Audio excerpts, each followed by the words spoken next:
Dice el Papa Francisco: la alegría del Evangelio llena el corazón y la vida entera de los que se encuentran con Jesús. Quienes se dejan salvar por Él son liberados del pecado, de la tristeza, del vacío interior, del aislamiento. Compartimos con la alegría del Evangelio la homilía de este domingo. El Señor esté con ustedes. Del Santo Evangelio según San Mateo. Señor Jesús. En aquel tiempo, Juan se encontraba en la cárcel y, habiendo oído hablar de las obras de Cristo, le mandó preguntar por medio de sus dos discípulos: ¿eres tú el que ha de venir o tenemos que esperar a otro? Jesús le respondió: vayan a contar a Juan lo que están viendo y oyendo. Los ciegos ven, los cojos andan, los leprosos quedan limpios de la lepra, los sordos oyen, los muertos resucitan y a los pobres se les anuncia el Evangelio. Dichoso aquel que no se sienta defraudado por mí. Cuando se fueron los discípulos, Jesús se puso a hablar a la gente acerca de Juan. ¿Qué fueron ustedes a ver al desierto? ¿Una caña sacudida por el viento? No. Pues entonces, ¿qué fueron a ver? ¿A un hombre lujosamente vestido? No, ya que los que visten con lujo habitan en los palacios. ¿A qué fueron, pues? ¿A ver a un profeta? Sí, yo les aseguro, y a uno que es todavía más que profeta, porque de él está escrito: he aquí que yo envío a mi mensajero para que vaya delante de ti y te prepare el camino. Yo les aseguro que no ha surgido entre los hijos de una mujer ninguno más grande que Juan el Bautista. Sin embargo, el más pequeño en el reino de los cielos es todavía más grande que él. Palabra del Señor. Gloria a ti, Señor Jesús. Todos sabemos que Jesús y Juan eran primos. Sus madres, la Santísima Virgen y Santa Isabel, eran entre ellas también parientes.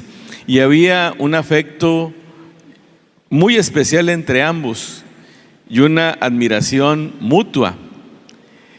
Seguramente se querían mucho. Ambos eran de caracteres muy distintos, sin embargo, sus personalidades no impedían, y su manera de ver las cosas, que hubiera esta unión entre ellos y este afecto profundo.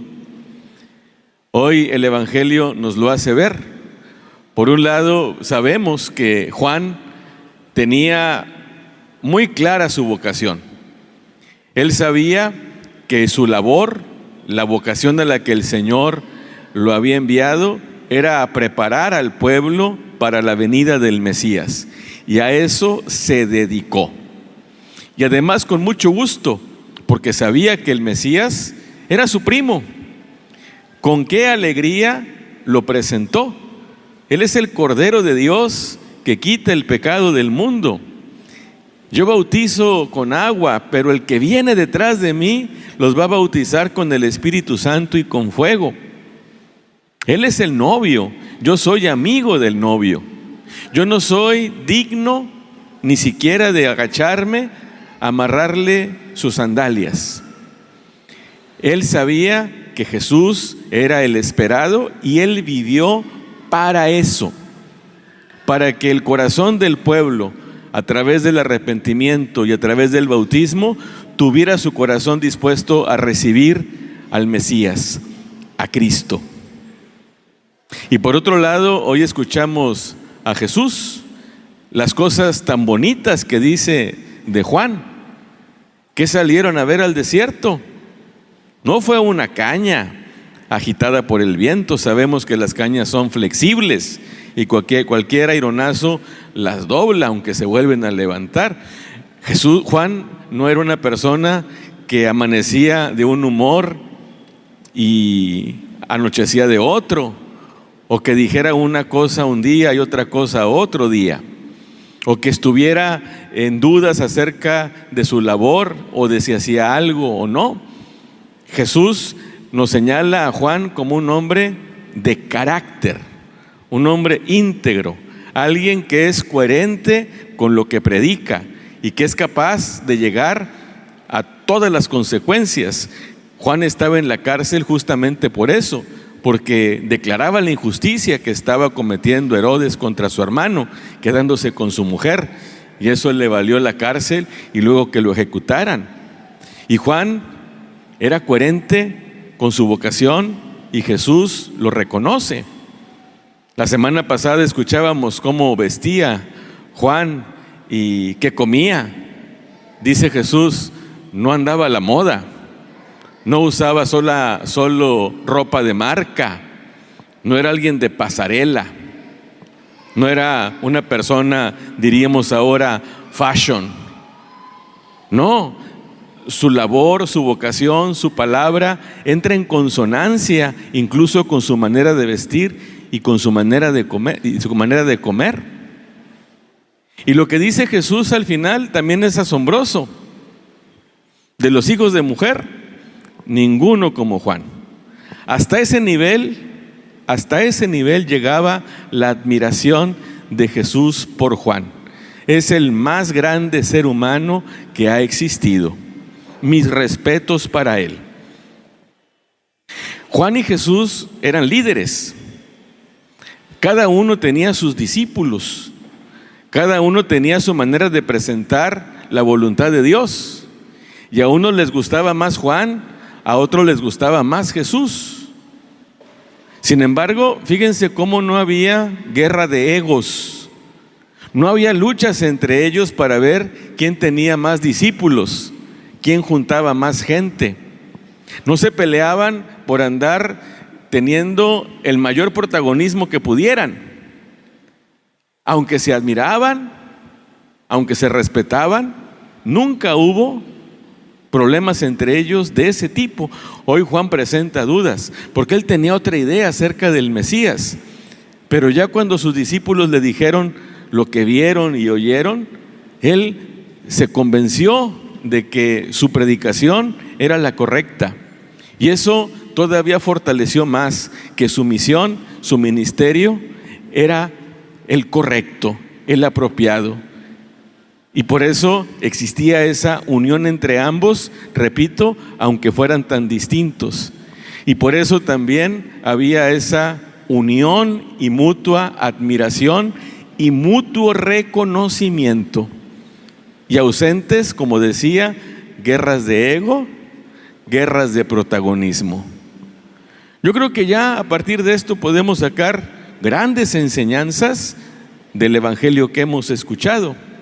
Porque nosotros los seres humanos, aunque no les llevamos de ninguna manera ni a los talones, ni a Jesús, ni a Juan, entre nosotros los seres humanos, y justamente por eso, no deja de haber dificultades de reconocer las bondades del otro, de reconocer las cosas buenas que tienen los demás, incluso de las personas que queremos.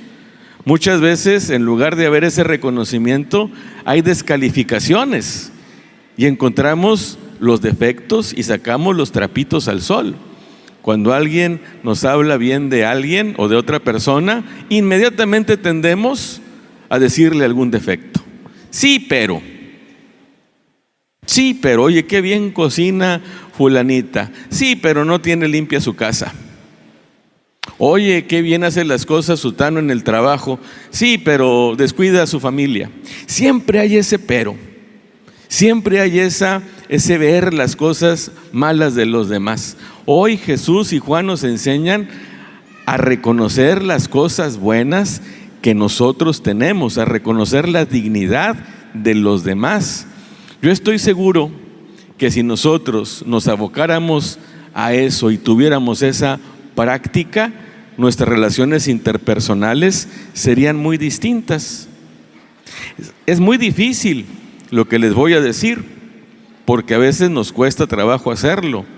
Pero ¿qué tal si hoy o mañana o antes de Navidad o en la misma Navidad, en la familia, nos dijéramos unos a otros las cosas buenas que admiramos de los demás, en lugar de estar reprochando las cosas que no nos gustan. Se siente muy bonito cuando yo reconozco el buen desempeño de otra persona o las cualidades de otra persona. Y también se siente bien bonito cuando gente cercana a mí me dice también las cosas que admiran de mi persona. Eso reconforta y eso hace que las relaciones sean armónicas, que haya en la vida familiar, en la vida comunitaria, en la vida social, esta armonía a partir de esto que hoy el Señor nos enseña en su palabra. Y también, y esto sucede no solamente a nivel familiar, sino a grandes niveles. Lamentablemente estamos en una época de mutuas descalificaciones, de mutuos reproches, y eso va haciendo que nuestra sociedad se polarice. Y esto a veces pues contribuyen los mismos líderes. Es muy importante lo otro también. No a la guerra de egos, no a la guerra de protagonismos, no a las descalificaciones mutuas, sí al reconocimiento de las cualidades de los demás, sí al poder admirar y decir y reconocer lo bueno de las otras personas. Sí, como nos enseñan hoy Juan y Jesús, a cimentar nuestras relaciones en el amor profundo a Dios nuestro Señor. Porque a final de cuentas lo que unía a Juan y a Jesús era ese amor a Dios, a su palabra y a la vocación a la que Él los llamó y que cumplieron con cabalidad. Son grandes personajes que nos pueden ayudar mucho, y la sanación de las relaciones personales puede ser una de las mejores preparaciones que tengamos para la celebración de la Navidad.